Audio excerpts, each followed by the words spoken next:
जय हिंद। आज हम लोग समझने का प्रयास करते हैं कि कोशिका विभाजन मानव शरीर के कौन सा अंग में सर्वाधिक यानी तेजी से कोशिका विभाजन होता है। हम लोग ये भी जानने का प्रयास करेंगे। आज का हम लोग इस सेक्शन में कोशिका भित्ति क्या होता है, कोशिका झिल्ली क्या होता है, कोशिका द्रव क्या होता है, केंद्रिका द्रव क्या होता है, इसके बारे में हम लोग इस सेशन में विस्तार से समझेंगे।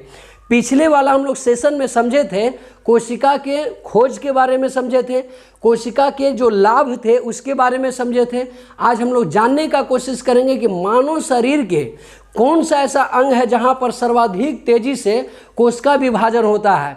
देखिए, हम लोग बात करेंगे मानव शरीर की। अगर बात करें तो मानव शरीर में सबसे ज़्यादा अगर कहीं पर कोशिका विभाजन होता है वो कौन सी है बाबू? तो वो जिगर है, जिसको हम लोग क्या कहते हैं इंग्लिश में, लीवर कहते हैं।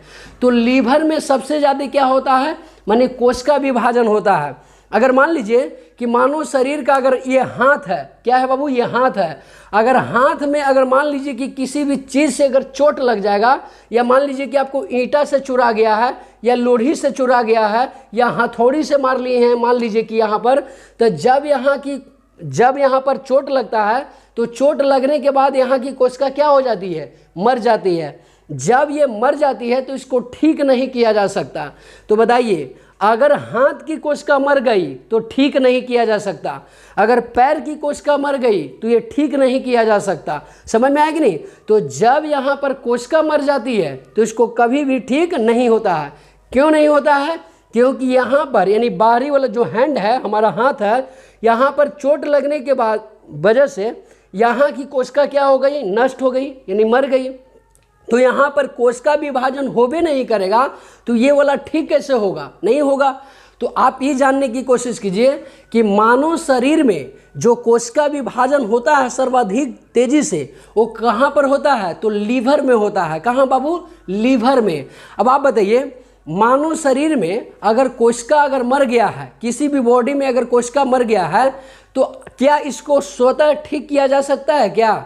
तो हाँ, स्वतः ही ठीक किया जा सकता है। लेकिन मानव शरीर का एक ही अंग है जहाँ पर कोशिका स्वतः ही ठीक हो जाता है, यानी क्षतिग्रस्त कोशिका को हम लोग लीवर में ठीक कर सकते हैं। लेकिन अगर लीवर के अलावे अगर हम लोग मानव शरीर के कोई भी पार्ट्स की बात कर लें तो यहाँ पर कोशिका विभाजन नहीं होता है, इसलिए यहाँ की कोशिका ठीक नहीं होती है। अब मान लीजिए कि यहाँ पर हथौड़ी से मार लीजिएगा, हथौड़ी से क्या कीजिएगा? मार लीजिएगा, और मारने की वजह से जब यहाँ चोट लगेगी तो चोट लगाता यहाँ की कोशिका क्या हो गया? नष्ट हो गया। तो जब यहाँ की कोशिका नष्ट हो गया तो यहाँ पर दोबारा कोशिका विभाजन होगा? नहीं होगा। तो नहीं होने के वजह से यहाँ की कोशिका जब मर गई तो मरने के बाद यहाँ क्या होता है? जख्म बन जाता है। समझ में आया कि नहीं? और जब कोशिका ठीक है तो वहाँ जख्म बनने ही नहीं देगा। समझ में आया कि नहीं? तो जब यहाँ पर चोट लग जाएगा, आपको चोट लग जाएगा तो यहाँ की कोशिका क्या हो गया? मर गया। तो मर जाने की वजह से यहाँ देखिएगा काला काला आपका हो जाता है। या मान लीजिए कि हाथ चुरा जाता है, तो हाथ चुरा जाने के बाद देखते हैं यहाँ पर काला हो जाता है, उंगली में हो जाता है कि नहीं हो जाता है? तो हो जाता है। तो वहाँ की जब काला हो गया तो समझिए कि यहाँ की कोशिका क्या हो गई? नष्ट हो गई। समझ में आया कि नहीं? इसको दोबारा ठीक नहीं किया जा सकता। हाँ, कोशिका विभाजन पुनः वहाँ पर होता है तो वहाँ पर देखिएगा न्यू चमड़ा जमता है, न्यू चमड़ा, जिसको हम लोग त्वचा कहते हैं, न्यू त्वचा जमता है। और देखिएगा चमड़वा ये वाला जो खराब रहेगा ना, जहाँ की कोशिका मर जाएगा, वो चमड़वा उखाड़ दीजिएगा तो वहाँ भूसी टाइप के निकलेगा। निकलता है कि नहीं निकलता है? और ये कोशिका जब मरिए गया तो कोई काम लायक नहीं, फिर अंदर से नया कोशिका क्या होता है? यहाँ पर मतलब नया कोशिका उत्पन्न होता है। तो उत्पन्न होता है तो यहाँ पर देखिएगा न्यू चमड़ा जमला रहेगा। जमा रहता है कि नहीं जमा रहता है? तो आप ये समझिए कि जब कोशिका विभाजन अगर हम लोग बात करें तो मानव शरीर के हैंड में अगर चोट लग गया तो कभी भी यह कोशिका को पुनः ठीक नहीं किया जा। एक बार जब कोशिका मर गया ना तो इसको पुनः ठीक नहीं किया जा सकता। अगर पैर की कोशिका अगर नष्ट हो गया तो इन्हें पुनः ठीक नहीं किया जा सकता। या पीठ का कोशिका अगर मर गया तो इन्हें पुनः ठीक नहीं किया जा सकता। तो कहिएगा कि सर इसको कोशिका विभाजन, अगर हम लोग बात करें कि कोशिका विभाजन मानव शरीर में सबसे ज़्यादा कहाँ होता है, तो देखिए सबसे ज़्यादा लीवर में होता है। कहाँ पर होता है?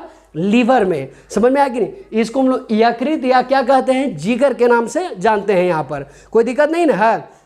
तो बताइए, मानव शरीर के कौन सा अंग है जहां पर सबसे ज्यादा कोशिका विभाजन होता है? तो यही है बाबू लीवर। क्या है बाबू? लीवर। लीवर में ही सबसे ज्यादा क्या होता है? कोशिका विभाजन होता है।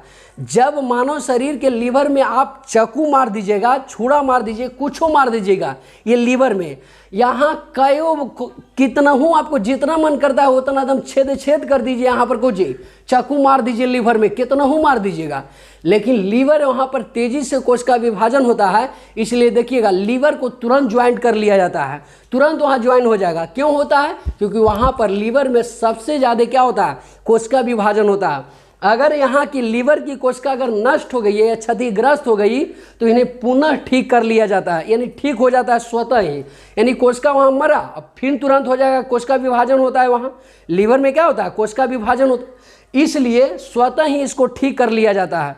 तो देखिए ऑपरेशन डॉक्टर वगैरह करता है, वो कहाँ करता है? लीवर में करता है। क्यों करता है ऑपरेशन? देखिएगा बड़ा ऑपरेशन छोटा ऑपरेशन सब कहाँ करता है? वहीं करता है, लीवरे में, यहाँ पर करता है कि नहीं? और देखते हैं जब करता है तो यहाँ ज्वाइंट बड़ी जल्दी होता है। क्यों? क्योंकि यहाँ पर सबसे ज़्यादा कोशिका विभाजन होता है। तो ऑपरेशन कोई भी हो ये कहाँ पर होता है? तो ये लीवर में ही होता है। समझ में आया कि नहीं?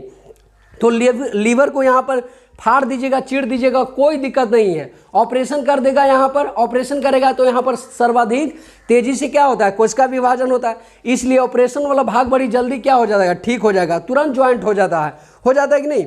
और मानव शरीर की अदर जगह आप चीर फाड़ के देखिए ना तनी, और उसको देखिए ठीक करने में आपको महीनों लग जाएगा। यहाँ पर महीना का 6-7 महीना यहाँ पर जख्म को ठीक करने में लगता है कि नहीं लगता है?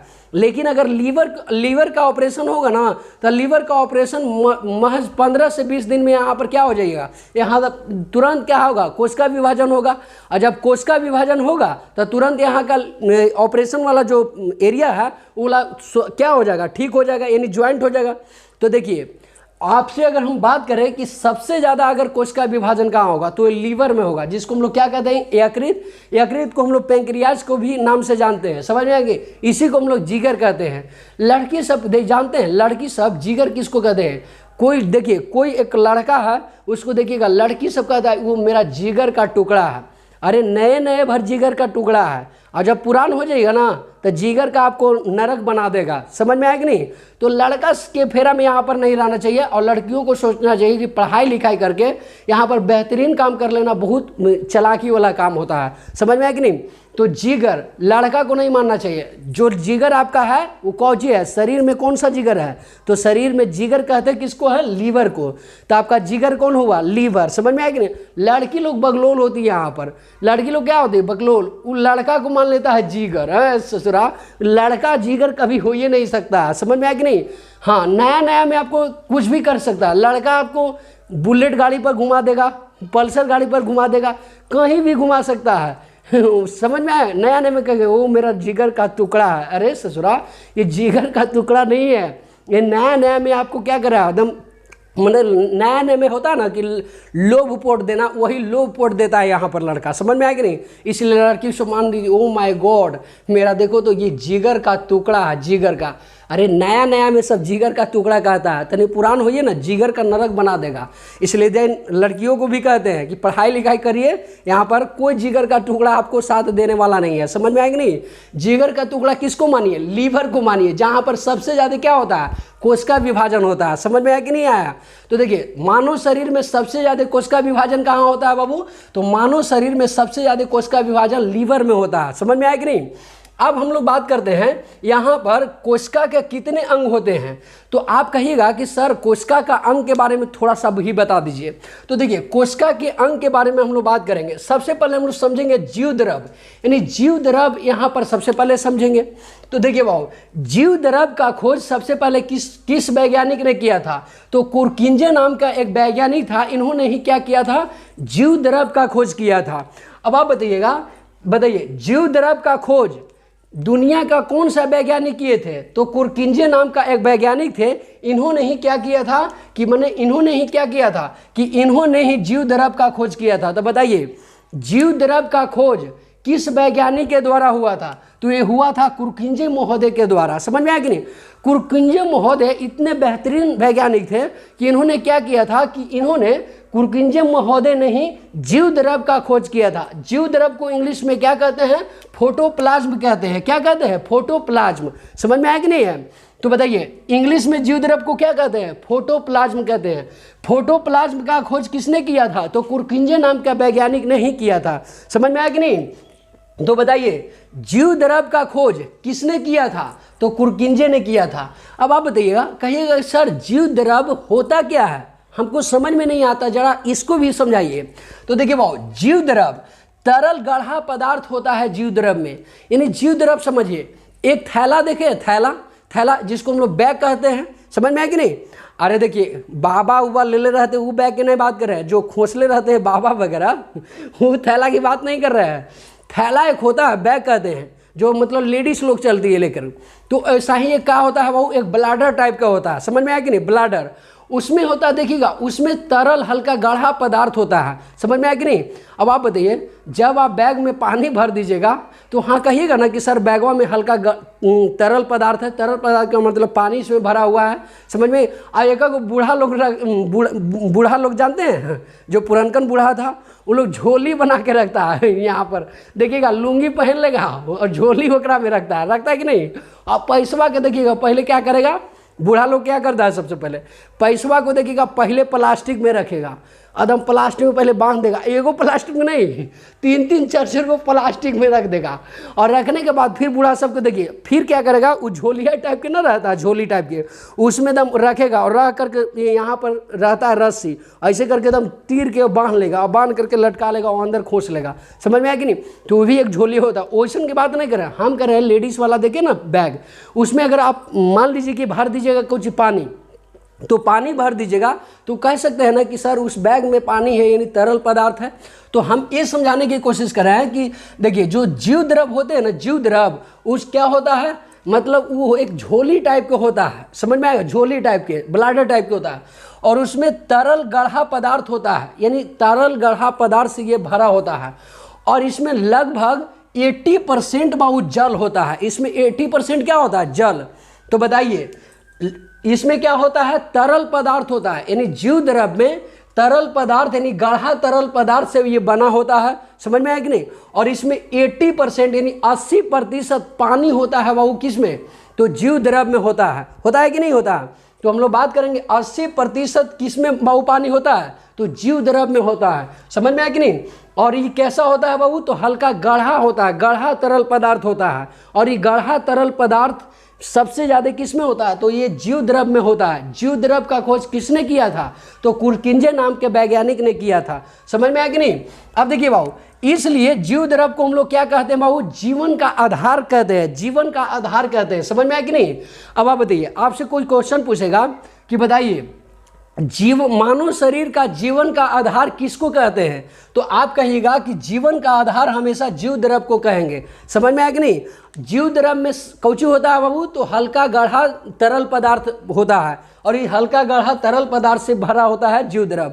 इसमें लगभग कितने प्रतिशत पानी होते हैं? तो 80% पानी होता है। इसका खोज किसने किया था? तो कुरकुंजे नाम के वैज्ञानिक ने किया था। समझ में आया कि नहीं? इसलिए जीव द्रव को क्या कहा जाता है बाबू? तो ये जीव द्रव को कहा जाता है जीवन का आधार रेखा कहते हैं जीव द्रव को। समझ में आया कि नहीं आया?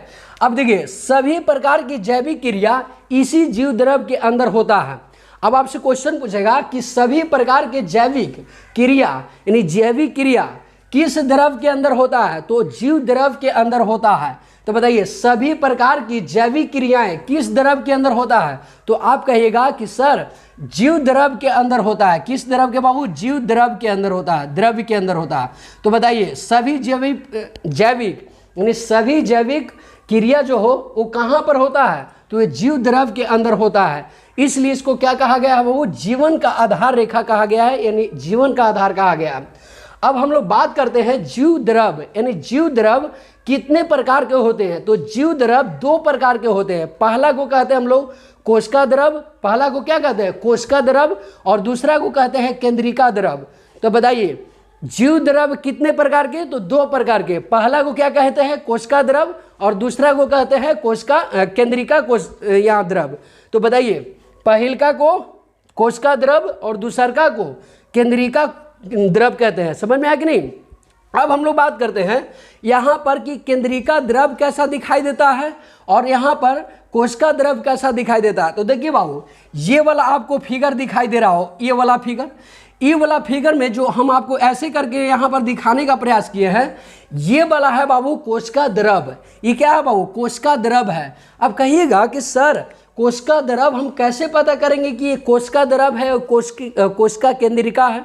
तो देखिए बाबू, जो मतलब कि बाहर वाला जो वाल है ना, जिसको हम लोग दीवार कहते हैं, तो बाहर वाला दीवार पर देखिएगा तो यहाँ पर सबसे ज़्यादा क्या होता है? तो सबसे ज़्यादा यहाँ पर पानी की मात्रा होता है। हम आपको क्या बोले कि जीव द्रव में सबसे ज़्यादा 80% पानी होता है। तो यहाँ भी हम समझाने का प्रयास कर रहे हैं कि जो ये वाला दीवार दिख रहा है, कोशिका द्रव का जो बाहरी वाला दीवार दिख रहा है, उसके जो मिडिल टर्म होता है, जिस बीच वाला टर्म होता है, वहाँ पर 80% यानी 80% से कम कहिए, यानी 70% पानी होता है इसमें। समझ में आया कि नहीं? इसी को हम लोग क्या बोले हैं? तरल, यानी गाढ़ा तरल पदार्थ बोले हैं। समझ में आया कि नहीं? तो बताइए, इसमें 70% ये बाहरी, यानी जो ये वाला कोशिका द्रव है, ये कोशिका द्रव की ये वाला अंदर वाली क्रिया जिसको मिडिल टर्म कहते हैं, यहाँ पर 70% पानी होता है। यानी 70% क्या होता है? यानी तरल गाढ़ा पदार्थ होता है। और इसके अंदर बाबू जो बीच वाला आप देख रहे हैं ना, ई वाला देख रहे हैं, ये क्या है बाबू? केंद्रिका द्रव है। यानी आप बताइए, जो बीच में रहता है उसी को तो हम लोग केंद्रिका कहते हैं। जो बीच में रहता है उसको क्या कहते हैं? केंद्रिका कहते हैं। तो बताइए, ये बाहर वाला है, इसको क्या कहेंगे? यानी देखिए, केंद्रिका के जो बाहर वाला टर्म को क्या कहेंगे? तो हम लोग कोशिका द्रव कहेंगे। क्या कहेंगे बाबू? कोशिका द्रव। और जो मतलब केंद्रिका के बहुत अंदर हो जाएगा, जो बीच हो जाएगा, और यहाँ पर क्या होगा? ये क्या कहलाएगा? केंद्रिका द्रव कहलाएगा। तो बताइए, केंद्रिका द्रव यानी देखो, जीव यहाँ पर जीव द्रव को कितने भागों में बांटा गया है? तो 2। पहला को नाम है कोशिका द्रव। कोशिका द्रव कहाँ होता है बाबू? तो ये सेल वाल का अंदर होता है। यहाँ पर 70% पानी होता है। और देखिए, केंद्रिका द्रव कहाँ होता है बाबू? तो सेल वाल के बहुत अंदर होता है और ये छोटा सा भाग में पाया जाता है। यहाँ पर बहुत ज़्यादा तरल गाढ़ा पदार्थ होता है ना? मात्रा तो कम होता है लेकिन तरल ज़्यादा पदार्थ होता है यहाँ पर। समझ में आया कि नहीं? इसलिए इसको क्या कहते हैं? केंद्रिका द्रव कहते हैं। अब आप बताइए, कोशिका द्रव यानी कोशिका द्रव को यहाँ पर मतलब इसका क्या खासियत है? कोशिका द्रव की कौन सी अच्छाइयाँ हैं? तो देखिए बाबू, कोशिका द्रव की अगर हम लोग अच्छाइयों की बात करें तो ये क्या होता है कि ये कोशिकाओं को सूखने से बचाता है। अगर मान लीजिए कि कोशिका में अगर पानी नहीं रहेगा, यानी हल्का तरल गाढ़ा पदार्थ नहीं रहेगा, तो ये कोशिका क्या हो जाएगा? सूख जाएगा और सूख करके इसके मृत्यु हो जाएगा। तो जब अगर कोशिकीय आदमी का मर गया तो फिर आदमी जिंदा रहेगा? नहीं ना रहेगा। इसलिए क्या होना चाहिए? मतलब यहाँ पर यानी कोशिका द्रव में क्या करता है? कोशिका द्रव हमेशा कोशिकाओं को क्या करता है? यानी कोशिकाओं को सूखने से बचाता है। अगर मान लीजिए कि कोशिका सूख गया तो वो आदमी भी क्या हो जाएगा? सूख जाएगा। सूख जाने का मतलब उसका डेथ हो जाएगा। समझ में आया कि नहीं? तो कोशिका को सूखने से बचाता कौन है? तो यही वाला बचाता है, जिसको हम लोग क्या कहते हैं? कोशिका द्रव कहते हैं। समझ में आया कि नहीं आया? तो बताइए, कोशिकाओं को सूखने से बचाने के लिए मतलब कौन काम में आता है बाबू? तो कोशिका द्रव आता है। आपसे क्वेश्चन पूछेगा कि कोशिका को सूखने से बचाने के लिए कौन सा चीज़ को यूज करते हैं, यानी कौन सा उपयोग होता है? तो आप कहिएगा कोशिका द्रव। समझ में आया कि नहीं? अब हम लोग बात करते हैं कोशिका भित्ति। किसके बात करते हैं? कोशिका भित्ति। देखिए बाबू, कोशिका भित्ति सेल्यूलोज का बना होता है। किसका बना होता है? सेल्यूलोज का बना होता है। तो बताइए, कोशिका भित्ति किसका बना होगा? सेल्यूलोज का। और ये सिर्फ पादप में पाया जाता है। कौन में पाया जाता है बाबू? पादप में। यानी आप ये जानने की कोशिश कीजिए कि जो कोशिका भित्ति है ये किससे बना होता है? तो सेल्यूलोज से बना होता है। और ये कहाँ पर पाया जाता है सबसे ज़्यादा? तो ये पादप में पाया जाता है। पादप को सुरक्षा कौन देता है बाबू? तो यही देता है आपको ये कोशिका भित्ति। यानी देखिए, कोशिका भित्ति अगर नहीं रहेगा तो ये पादप क्या होंगे? नष्ट हो जाएंगे। इसलिए कोशिका भित्ति को सुरक्षा प्रदान कौन करता है? तो यही पादप करता है। तो पादप की सुरक्षा कौन करता है? तो कोशिका भित्ति करता है। समझ में आया कि नहीं?